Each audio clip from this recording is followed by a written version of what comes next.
Assalamualaikum warahmatullahi wabarakatuh. Waalaikumsalam warahmatullahi wabarakatuh. Bismillah, alhamdulillah, wassalatu wassalamu ala rasulillah la nabiyya ba'dahu ma ba'd. Ibu-ibu yang sangat saya hormati, berkaitan dengan fikih wanita akan sangat erat kaitannya dengan ibadah kita. Yang pertama adalah kaitannya dengan wudhu kita. Nabi menyatakan bahwa besok di akhirat Nabi itu akan ketemu dengan saudara-saudara beliau. Waktu itu sampai pada protes, Nabi, bukankah kami ini bukankah kami ini saudaramu? Nabi bilang, la antum ashabi, kalian itu temanku. Nah, yang menjadikan maksud dengan saudara-saudara jenengan itu siapa? Alladzina ya'tuna ba'di, mereka yang datang setelah aku. Jadi setelah Nabi meninggal mereka baru datang. Siapa berarti? Ya kita-kita ini yang tidak pernah ketemu Nabi tapi anehnya percaya dengan Nabi. Itu yang tidak aku sedulur. Kira-kira konco kalau sedulur itu tidak pundi. Tidak sedulur. Tapi biasanya akrab konco gitu. Ya, soal jajan bareng biasanya karo konco, lunga bareng jalan-jalan karo konco, narati duit tapi utang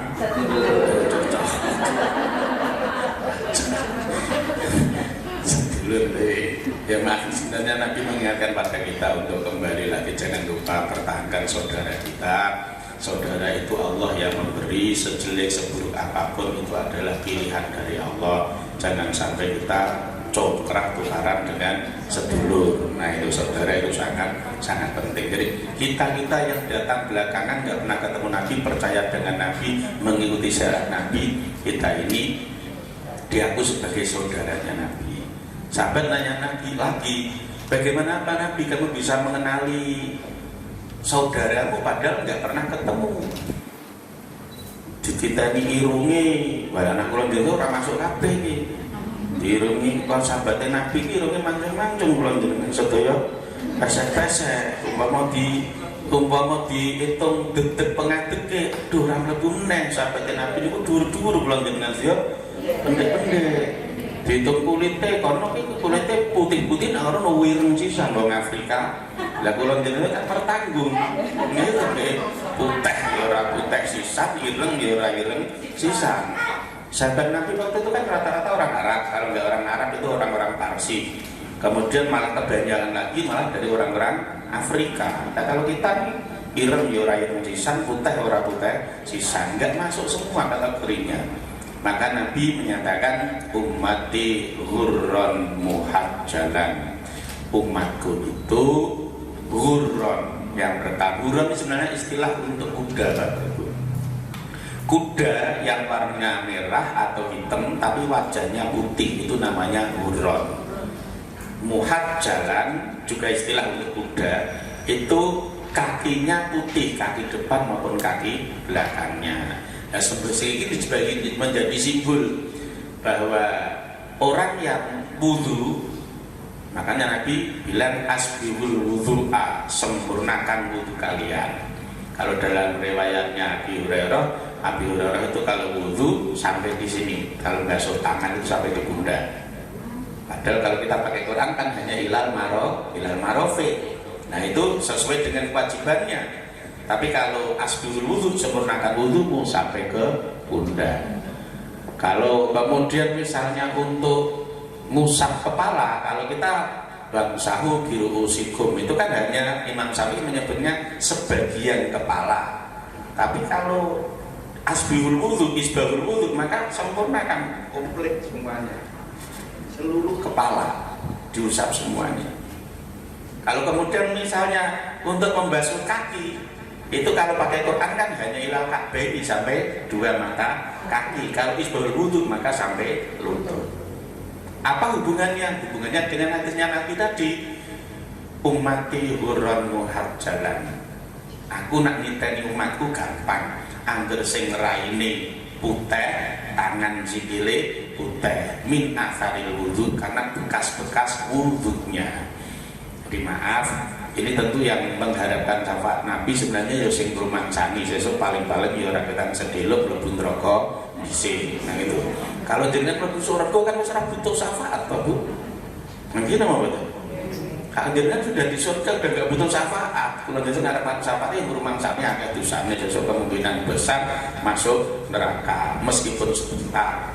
Tetapi sebentarnya di sana itu sehari di sana sama dengan 1.000 tahun di dunia, cukup lama. Mlebu neraka setengah hari ini padha karo 500 tahun, ya cukup lama. Nah itu. Ya sehingga huron muhajalan itu kaitannya dengan ini. Kalau kita wudhunya itu hanya sampai ke siku, nah padahal diceritakan di hadis-hadis itu besok Nabi itu kalau ditanya umatku ndi, meskipun saya nggak kenal hidungnya, nggak kenal bentuk tubuhnya, saya mengenali dari wajah dan kedua tangan dan kakinya. Asal wajahnya tidak terbakar, tangan kakinya tidak terbakar, min atharil wudhu, lah itu umatku. Jadi nak kira-kira besok Nabi itu kalau mau mensyafaati kan Nabi sujud pada Allah, minta agar dikasih kesempatan mensyafaati umatnya. Tapi dikasih kesempatan cuma 70.000 untuk disyafaati duluan. Yang diambil ya paling sempurna. Jadi cara ibadat sing ditulungi ini ya sing baswe tekan pundak, sing tekan sikut keri. Makanya isbahul wudu. Ya yang basuhnya hanya sampai ke mata kaki ke belakangan, yang sampai ke lutut yang diambil duluan. Anak jenengan modele wudune namung ngene tok. Ayo sing namung kunconge kene tok, sing ora kobong tok. Sing ngene gosong kabeh jiboke keri, monggo sing sirahe utok-utok niki sing dijupuk. Padahal yakin jujur jenengan kira-kira kalau wudu biasanya hanya single ini atau seluruhnya? Ayo keri.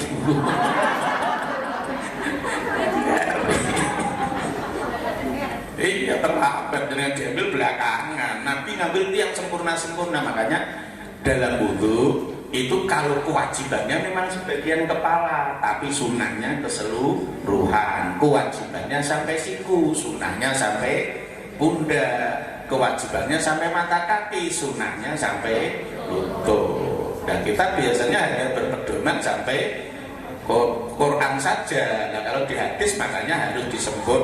Nah kan ternyata pengaruhnya sampai di situ. Besok kita akan diambil belakangan atau lebih awal. Pengen diambil lebih awal berarti sempurnakan asbihul wudu, sempurnakan wudu kalian. Dan nanti mengajarkannya seperti itu. Jadi kalau ibu-ibu mungkin besok mau jamaah itu kalau bisa ya, kalau saya menganjurkan wudunya di rumah. Kalau wudunya di rumah itu satu, jenengan bisa isbahul wudu. Kalau jenengan wudunya di tempat wudu umum kan nggak mungkin kan jenengan lepas-lepas. Iya kan kaitannya kan dengan nutup aurat jenengan kan. Nah itu. Tapi kalau jenengan di rumah kan bisa.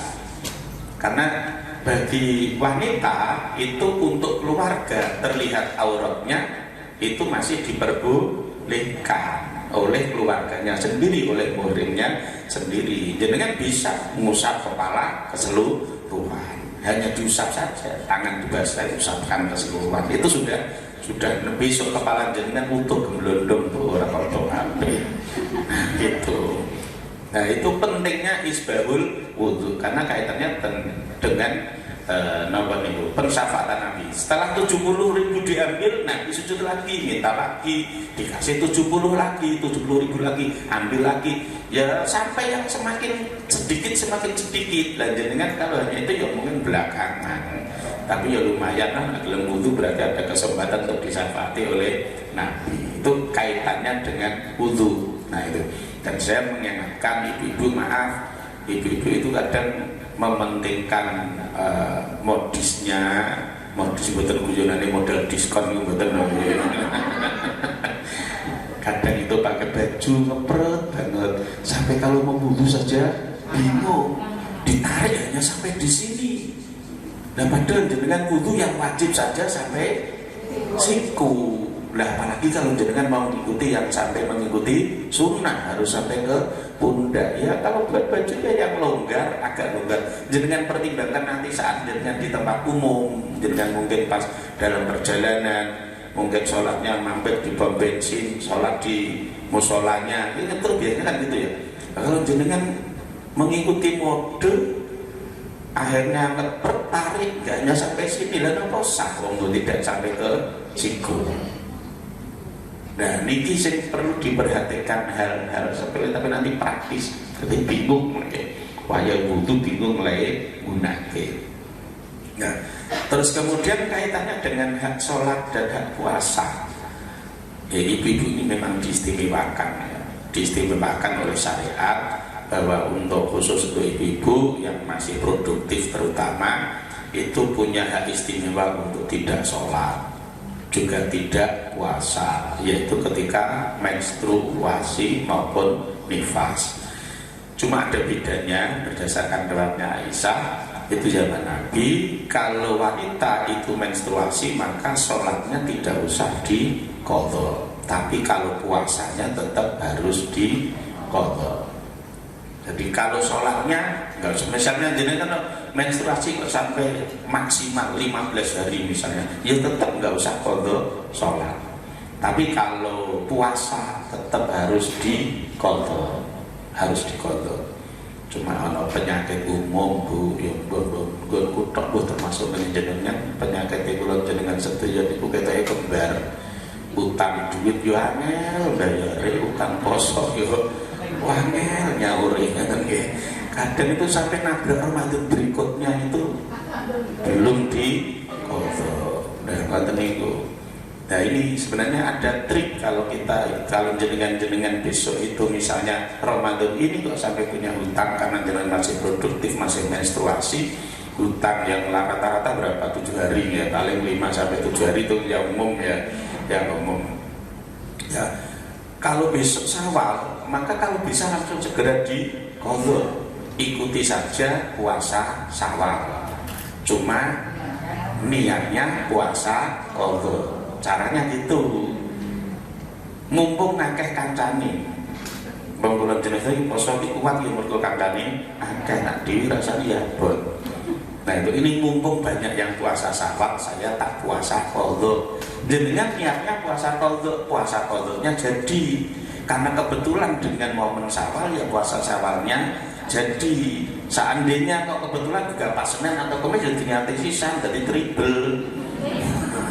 Nah, boleh. Tapi yang wajib diniati adalah yang qadha. Kalau salah niat yo jenengan niate poso Senin Kamis yo qadha ora jadi. Niate poso Syawal ya qadha ora jadi. Tapi kalau niatnya qadha malah yang sunah-sunah kato. Kalau kita itu niatnya yang wajib, kebetulan bareng dengan momen yang sunnah pasti ikut kena. Tapi kalau jenengan niat yang sunnah ya yang wajib nggak kena. Ini padha karo ibu-ibu waya arep bodho, omahe cagahe arep ambruk malah tuku cat. Kudune kan sing wajib kan tukune cagak. Nggih.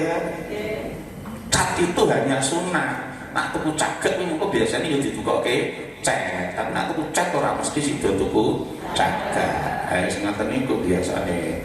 Lah wong omahe dhewe iki urung dicet malah tuku kembang. Lho piye to? Arep bodo omah cete wis plawu koyo ngono kok malah duit-duit ora gawe tuku cat malah gawe tuku kembang. Ya kuwi berarti ngoyak sing sunah tinggal ke sing wajib. Jadi yang wajib yang diburu, jangan mengejar yang sunnah. Ini kebiasaan yang buruk Bapak Ibu. Kadang sing sunnah malah penting. Bahkan kadang bikin emosi hanya gara-gara yang sunnah. Kan kita punya kebiasaan seperti itu. Bapak-bapak alhamdulillah pulang dari kerja, alhamdulillah hari Sabtu habis bayaran, beli ayam goreng, beli bebek goreng. Sampai rumah dibuka, lali orang no sambele. Padahal sing wajib kira yo ayam goreng ini.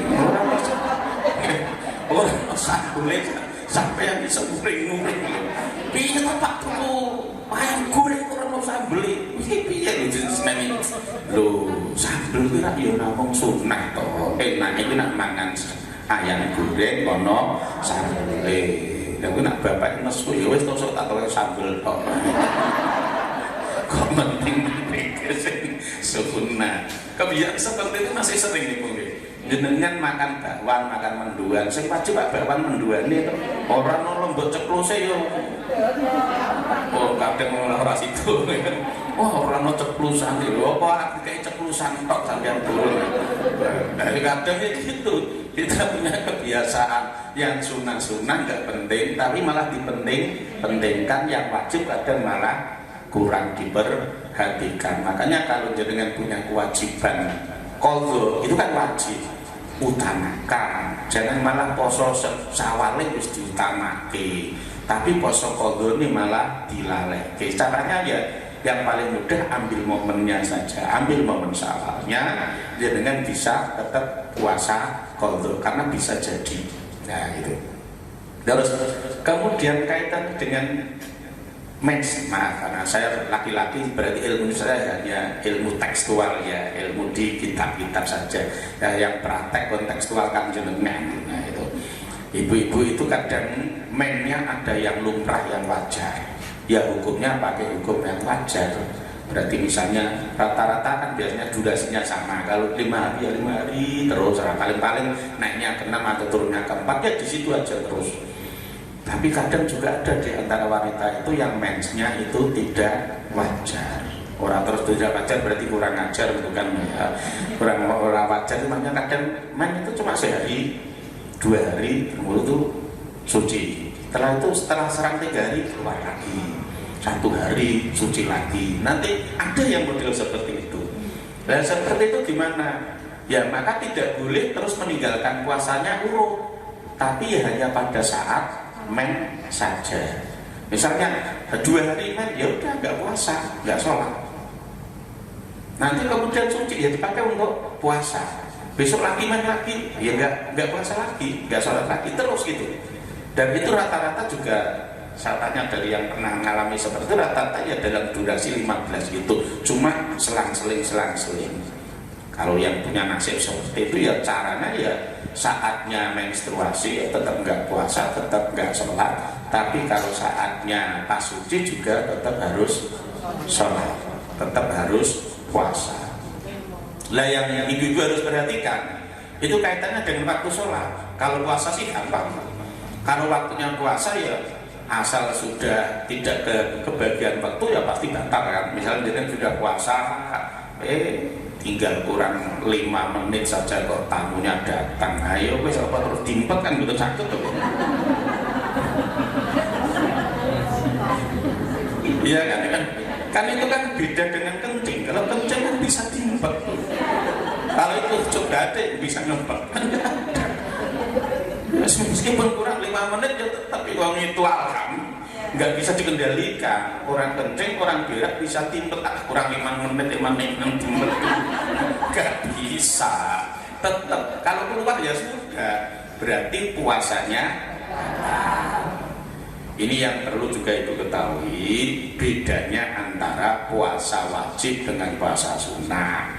Kalau puasa wajib atau ibadah wajib itu harus sempurna. Tapi kalau ibadah sunnah tidak harus sempurna. Tidak berlaku hanya untuk puasa, untuk semua ibadah. Saya contohkan ini, kalau puasa Ramadan wajib, puasa qadha wajib, puasa nadar wajib, maka harus sempurna dari mulai subuh sampai maghrib. Ora oleh grimpil, ora oleh tugel, ora oleh proton. Ini istilah ini Jawa kabeh kira-kira nggih. Paham nggih istilah nggih? Grimbel, mudeng grimbel. Grimbel itu hampir selesai kurang sithik. Nah, grimbel. Gimbel.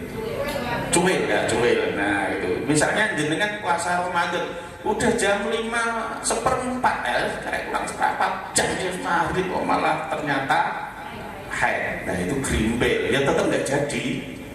Atau tugel baru dapat duhur sudah kayaknya terjadi, atau protol poso age tekan jam 7 esuk kok wis ya tetap nggak jadi semua. Tapi kalau puasa sunnah sudah dapat pahala. Apakah gara-gara karena men atau gara-gara jenengan boten kuat? Misalnya Ini Nabi yang mencontohkan, saya ambil contoh di hadis ya. Nabi itu suatu ketika habis sholat subuh mau sarapan, ternyata nggak ada yang dimakan, nggak ada yang diminum. Bukan karena istrinya pemalas, nggak mau kerja, nggak mau masak, enggak. Memang nggak ada yang dimasak. Tapi Nabi bukan pemarah. Nabi orang kaya seneng ngene medsos nunggu bojo ora masak malah senang terus kompore dibuanting-buanting. Enggak, Nabi enjoy aja ketika di tempatnya mau sarapan nggak ada, Nabi cuma bilang anak soimun, ya udahlah kalau nggak ada makanan ya saya masak, gitu aja. Kalau jenengan puasa wajib niat harus dari malam, tapi kalau puasa sunnah sudah pagi pun boleh, nggak apa-apa. Dan niat itu kalau diucapkan itu litakid, tidak wajib. Tapi sekarang koyo-koyo ki maca nawa itu saumaudin koyo-koyo wajib gitu. Nah orang ngono samar besok sholat apa posone ora sah. Dan niat itu ya yang terbersit di hati itu namanya niat. Rencana untuk puasa itu namanya niat, dan diucapkan talfid itu hanya litakid saja untuk memantapkan hati. Sama dengan itu mau ikut madrasah Ramadan itu kan ya yang terbersit di hati tuh. Tinggal berangkat aja sampai ke arah sini, tapi ya tetap ngomong, ibu ngaji dulu ya ke tiara gitu. Orang ngomong ya tekan gini loh bu, ya sampai sini enggak? Sampai sini, tapi ngomong itu hanya untuk memantapkan saja. Nabi terus kemudian bilang, ya udah saya puasa. Ternyata setelah zuhur, Nabi setelah pulang sholat zuhur sampai rumah, ternyata di keluarga beliau dapat kunjungan, kertas kunjungan gitu. Dapat kunjungan apa minggu malah bacaan itu sego ratu ngoten lho Bu. Sego ratu. Sego cap ratu ngoten iki. Nabi terus duduk. Kemudian buka tudung sajinya, Nabi mau dahar. Istri beliau yang bengok-bengok, awalan tasum ya Rasul, awalan tasum. Lu Nabi kok mau makan, katanya kamu puasa. Nabi bilangnya apa? Shaumut tatawu'i kasodakoti aklalta am akfarta. Puasa sunnah itu seperti orang sodako. Sodako sedikit ya boleh, sodako banyak ya boleh. Lah ini pas saya mau sodako sedikit, jadi cuma sampai dulu saja. Lu Nabi itu pernah puasa sunnah itu hanya sampai duhur, sah. Dapat pahalanya ya dari subuh sampai duhur. Jadi kalau jenengan nanti ada momen puasa Syawal misalnya, diniati puasa aja sampai maghrib, syukur alhamdulillah. Sampai asar, waduh kok ngerti kok lintang do timbul kok pirang-pirang ya. Jadi kalau keringetnya kok praktis kayak gini, ya udah ini berarti sinyal bahwa saya harus buka. Ya wis langsung Allah malah kau subtu wa bika amantu wa la rizqatu beramatika aman. Kalau ini buka dapat pahala puasa Syawal cuma dari subuh sampai waktu dengan buka itu enggak batal, tapi pahalanya tidak sempurna. Ya cuma ini dia jadi yakin pecah cilik-cilik. Anaknya pecah cilik-cilik repot mengakhiri poso Ramadan dan diperlakukan ngono dikirone kaya poso sunnah. Enggak, atau misalnya jenengan waktu niat poso Syawal, ternyata setelah siang hari saudara-saudara yang dari Jakarta atau dari luar kota pada datang ngajak makan bareng. Yuk makan bareng, ya kita keluar ke restoran makan, rumah makan. Waduh, ini poso Syawal. Tapi ini kesempatan jamanan restoran ini mumpung ini. Mumpung ini yang ketemu ya setahun pisan. Tur kita kira rada sedulur iki rada medhit iki nek ora pas bodo ya ora traktir.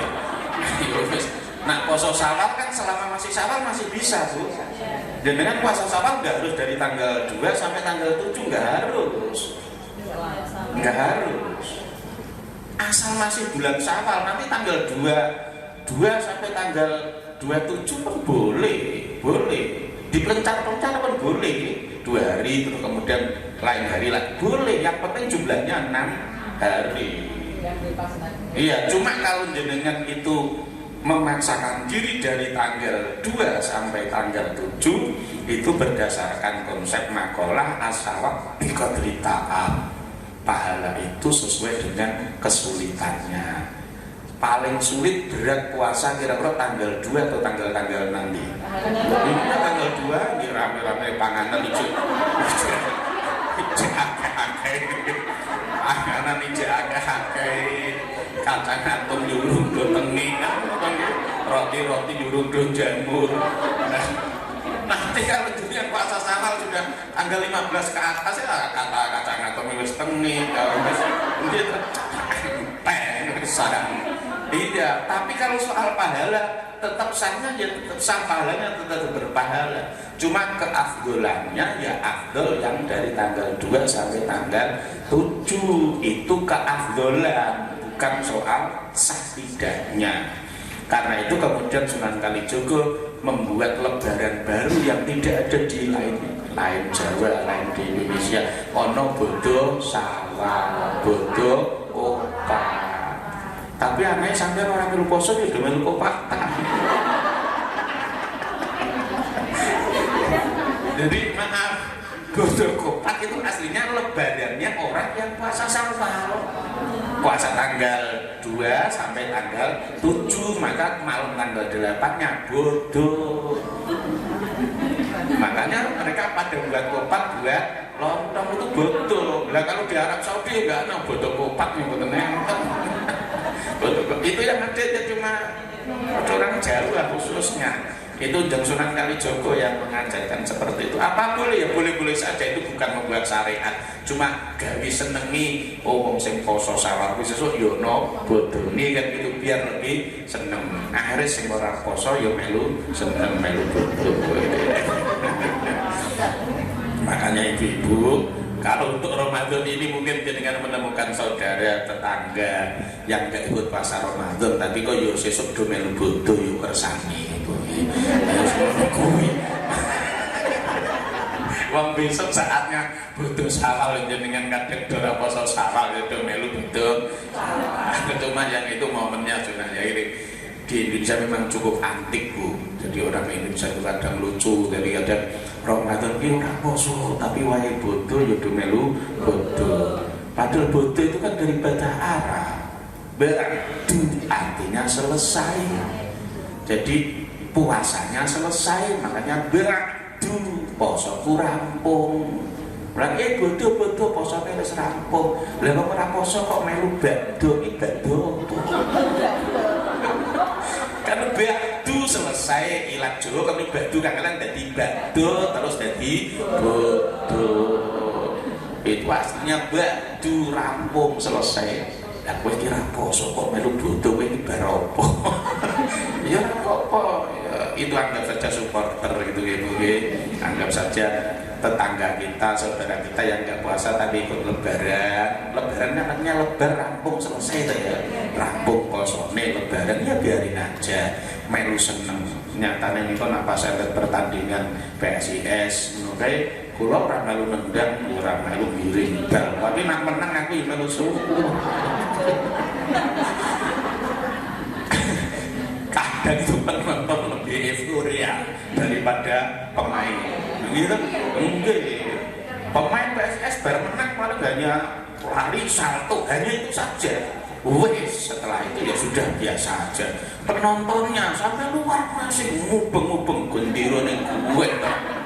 Ngubeng sak Semarang. Koyo-koyo dhek yo melu menang, koyo-koyo dhek yo sebagai pemenang. Padahal yo ora duwe urun apa-apa. Ora melu nendang bal yo karo diboke bal, ora melu ngegulke, tapi melu sowan. Ya besok momen-momen supporter itu banyak. Iya, kayak ibu tuh. Sing do poso nyembelih ayam loro, sing ora poso nyembelih wedhus.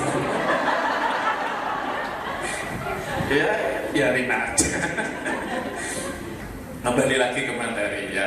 Jadi ibu-ibu, puasa kalau puasa sunnah itu tidak ada batalnya, adanya adalah kurang, tidak sempurna. Istilahnya maktuk, terputus, tapi tetap berpahala. Nah, misalnya jenengan besok saatnya Syawal misalnya, dengan puasa Syawal, ternyata kok di kantor, di tempat kerja bilang, "Mbak, aku ulang tahun yo Mbak yo tak